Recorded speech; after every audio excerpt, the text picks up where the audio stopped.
Welcome to the Aeon Practice Education Series in partnership with Firm Media, delivering concise and impactful insights for aesthetic and specialty medical practices. Your host, Chris Solhonik. Today we have a very special guest, Amy Anderson, founder and CEO of ACG Practice Partners. Amy, welcome to the show. Hi, Chris. Thanks so much for having me. I'm so glad you're on. Hey, can you do me a favor and tell our listeners a little bit about yourself, new things you're up to, and how you ended up where you're at? Absolutely. Well, Chris, you and I have gotten to know each other over the past couple of months. Both of us, I think, have spent a considerable amount of time in this industry working with medical specialties. Specifically, my background is focused around plastic surgery and aesthetics, and really encompasses anything that falls under elective medicine. I spent my entire career, it's been 23 years now, working with plastic surgeons. I sometimes say it's a little bit of a job that I fell into or a career I fell into, and I feel incredibly lucky that happens. I've spent time in practices, managing practices, working in hospitals, academic centers, and then moving into consulting about 8 years ago. So most recently, I've been running a practice management consulting firm that is multi-specialty focused. And I'm very excited to announce that as of June, we are branching off the aesthetic division. And so we are launching ACG Practice Partners that is exclusively designed to serve aesthetic practices from a practice management strategic standpoint. Outstanding. Congratulations. I talked to you earlier about this, so I know how excited you are about it. Absolutely. I'm very excited. I think just having this focus is going to allow us to bring just enhanced programs and services to our clients. They can, still expect the high level of hand-holding and guidance that we are already offering, and just there's going to be bigger and better things to come. I'm sure there will be. When you said you were in the industry that long, it made me think, oh my gosh, I have been in the industry that long, 20 some odd years. It goes by fast, doesn't it? Yeah. I'm going to ask you 3 questions. Basically, the idea here is that we want practices to be listening to the show, and then you're going to drop gems of information, and hopefully they can apply that stuff to their practice. And if it's too complex, then they know how to reach out and find you. So I'm excited to get started. You ready? Absolutely. Let's do it. All right. So specialty medical practices face unique challenges when it comes to operations. What are the most common inefficiencies you see, and how do you help practices address them? So having grown up in practices, I'm by nature an operations person. So thanks for asking me an operations question out of the gate. That's really the focus of my work with practices. So always looking at those day-to-day processes. And when I think about the biggest challenges, honestly, a lot of times it's just a process doesn't actually exist. And, surgeons are busy, aesthetic providers are busy. They're focused on taking care of patients, and, they hire somebody who they think is, going to be decent at the job, and just kind of want them to figure it out. And that just doesn't always happen. Or they figure out a process, but it's not really working, or it's not the most efficient or effective way of doing things. So I'll just give you an example. Last week, I was in a practice and I could really feel some tension among a couple of the employees. And when I asked, inquired what was going on, one of the providers said, well, when a patient's ready for me, I'm supposed to get like the paper fee ticket. It's supposed to come and it's supposed to be on my desk, and it's not there. And then so I went to ask for it, and the person got frustrated because she was busy. And she said, well, I put it on somebody else's desk. And there was just like this disruption. And it was kind of like, I know you're smiling a little bit. It was kind of a silly thing, but like it was causing friction among the staff, the patient's waiting. So there's delay. We have inefficiency. And it was a very simple problem to solve. But the reality is, they actually didn't have a standard process. Like every time somebody checked in, they did something a little bit different, or it depended who was at the front desk or who the provider was. They all wanted something different. And so honestly, it took less than 2 minutes to say, okay, let's have a consistent process that every time that a patient checks in, if we're using these paper fee tickets, who prints it, where does it go, and how does that person know it's there? And then that's it. Sure. And then they're all like, oh, yeah, that would work. And so, I mean, I'm not saying every challenge is easily answered with something so Sure. simple, but sometimes it really is that simple. It's just having, like, defining what the process needs to be. And that's where somebody in leadership or management needs to take control of that. Sometimes your frontline employees just don't have the skill set, or they don't feel like they have the authority to put a process in place. Sure. Sure. Have you read the book Traction I or Get a have. Grip? It's a great one. Okay. I think it's right behind me, actually. I think there's a part in that book about writing playbooks, right? Something Yes. is that I don't know if they call them playbooks in there, if that's something that we made up after we read the book. I don't remember.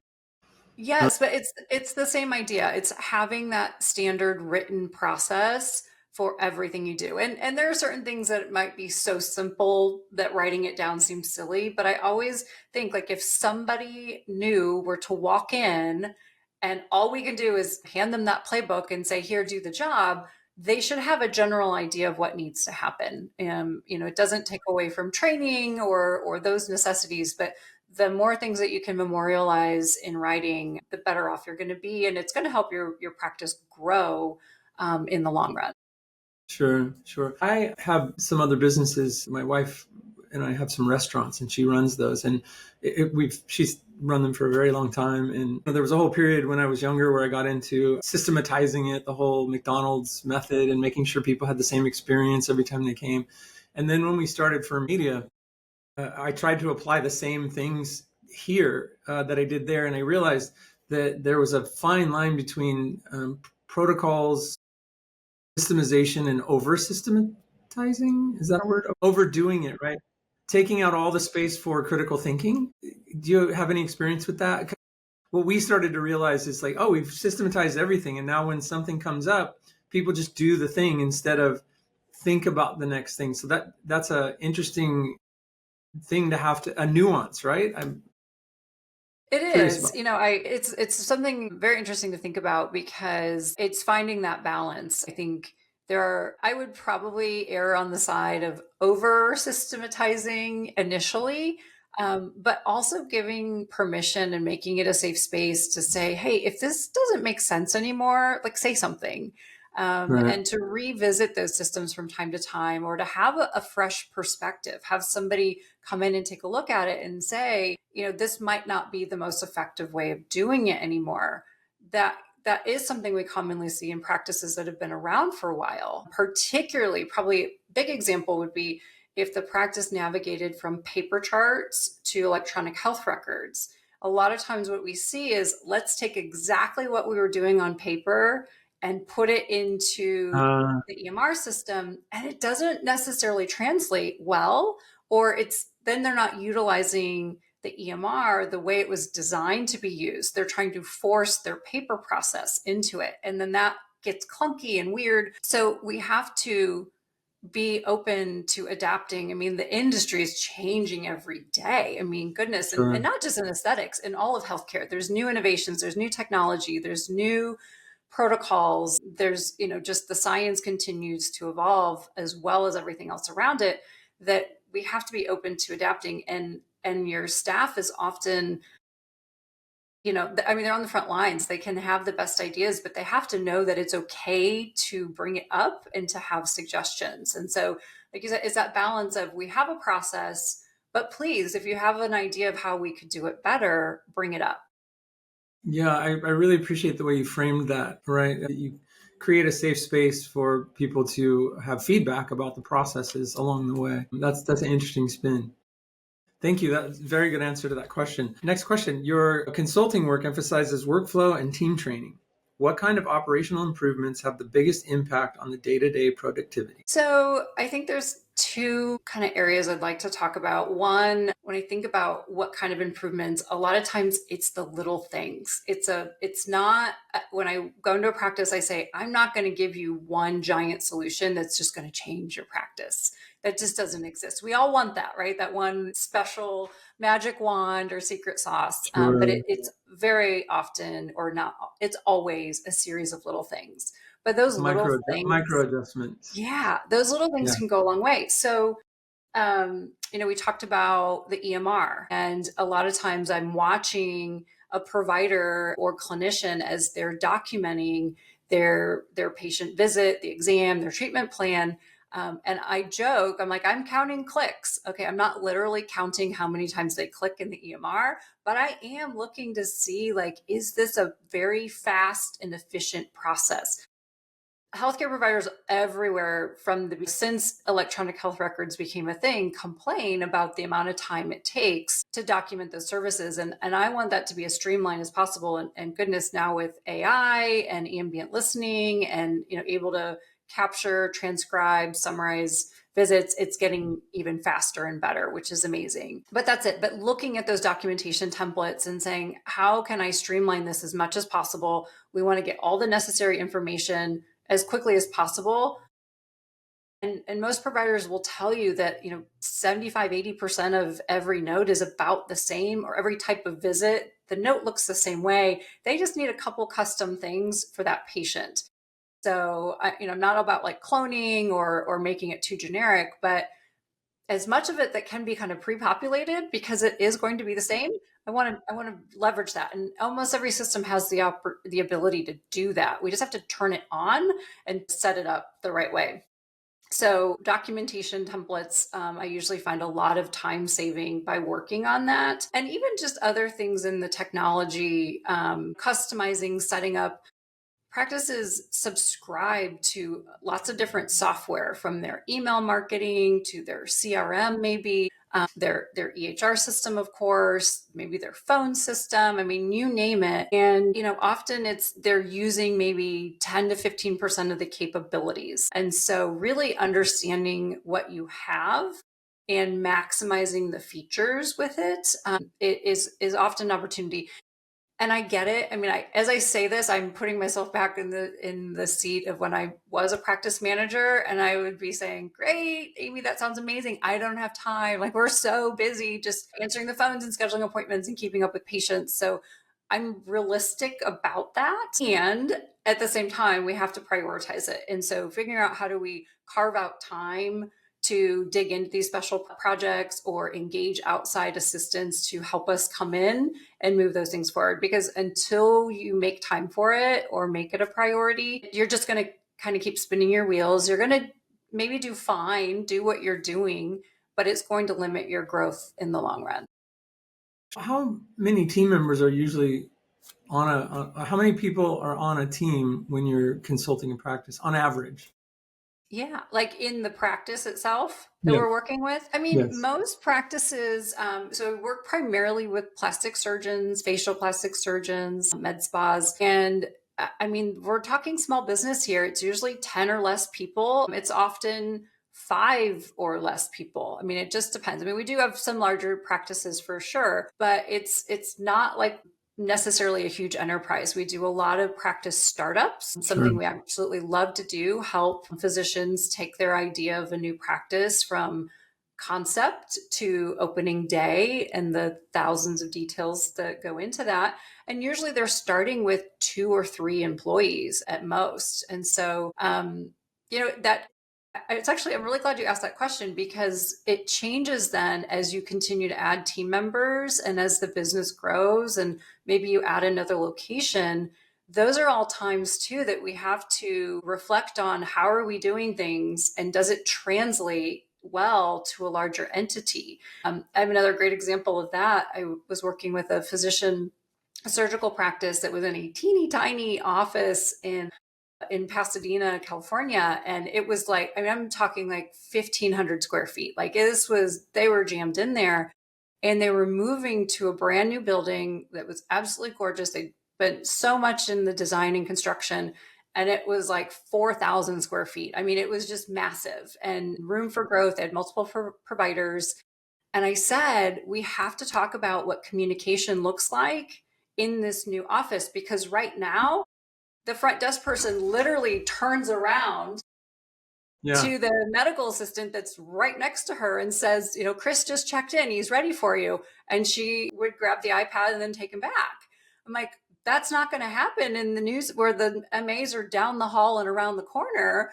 And it was like, oh my gosh, we didn't even think about that. Now, we came up with a system, but the point is, when things grow, we will have to continue to adapt those. And if we don't, it's not only the inefficiency, we have the whole communication and personalities that come into play, and people's feelings get hurt, and Sure.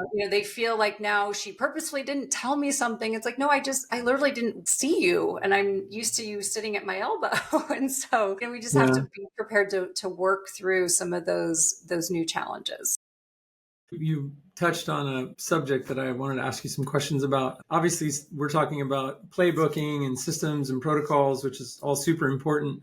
But then the reality of implementing those things how much of your work is change management and how much of your work is people management, right? Like managing the people and managing the change aspect of those people.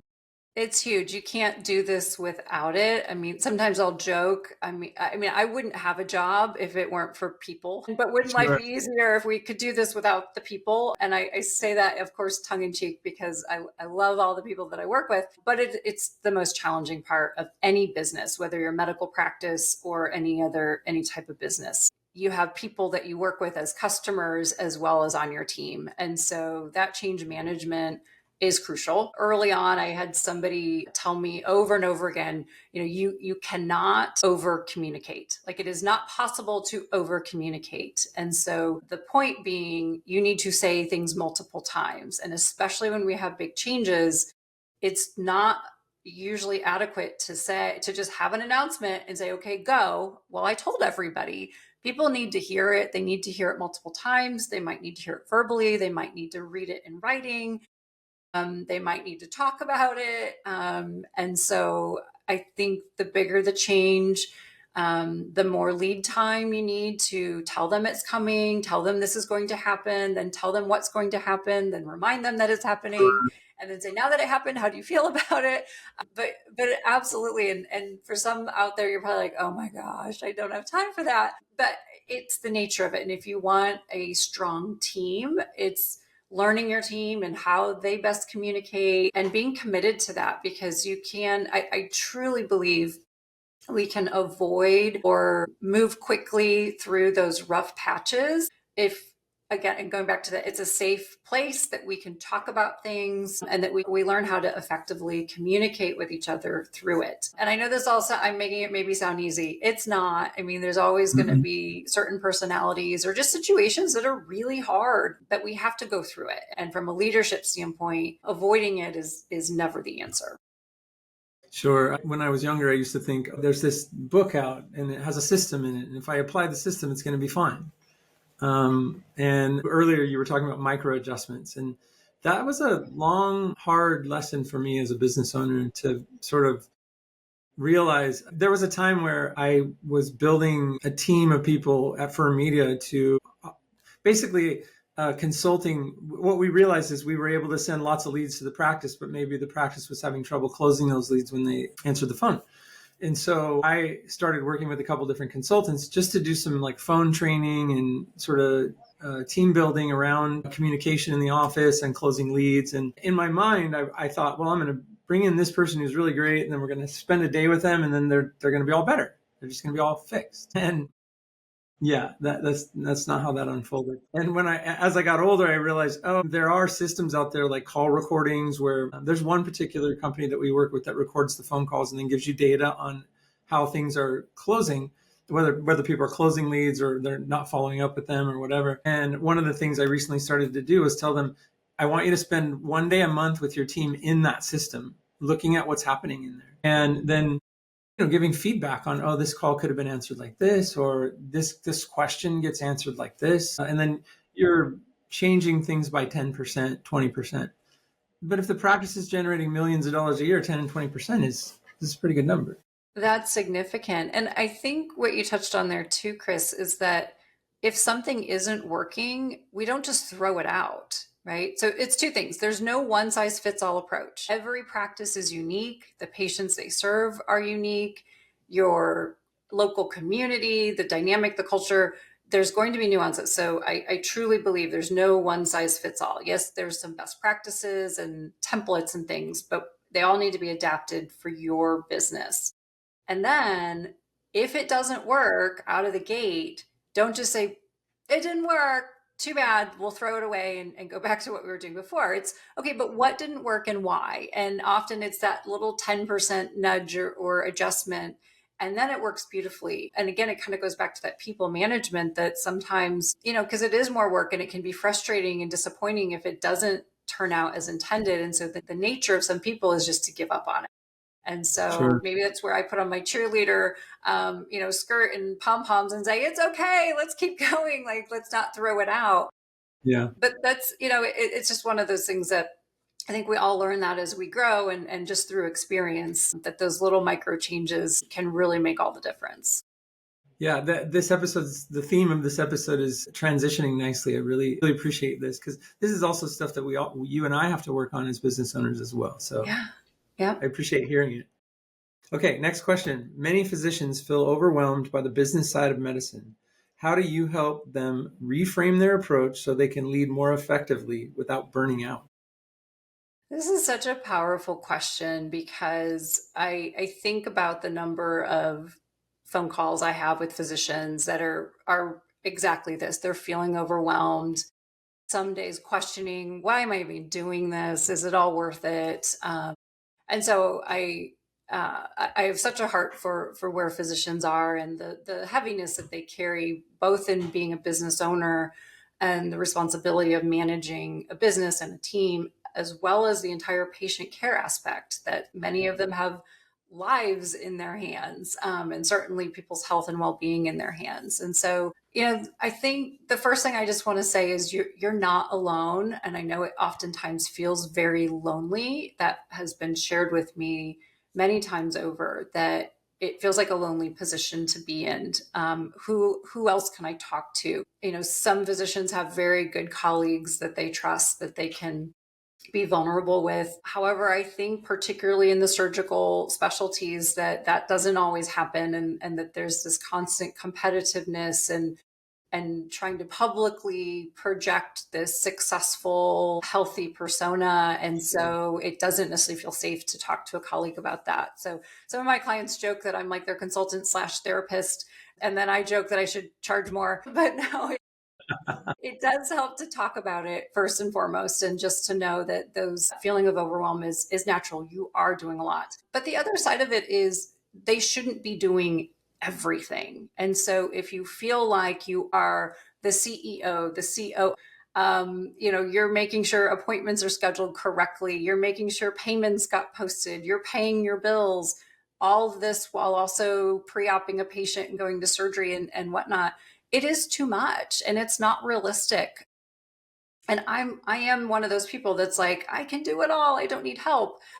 So I'm the first to say you will burn out by doing that. And so it's finding the right people who you can trust and put around you. And some of those are your employees, for sure, some key employees that you can count on. And then some of them are your partners outside of your practice, whether it's your marketing firm or your financial team or your practice management consultant. I mean, everybody needs those outside people as well, that have a different perspective and can bring to you those best practices, or can have that 50,000 foot view of what's going on, and help you see through that. And I think that's what I find so incredibly gratifying about the work I do, is being able to help surgeons get out of that feeling of overwhelm, take a step back, let's look at the big picture, and then we have to get practical. We're going to set those smaller goals to get to where they want to go. But when you have somebody that you can break it down with,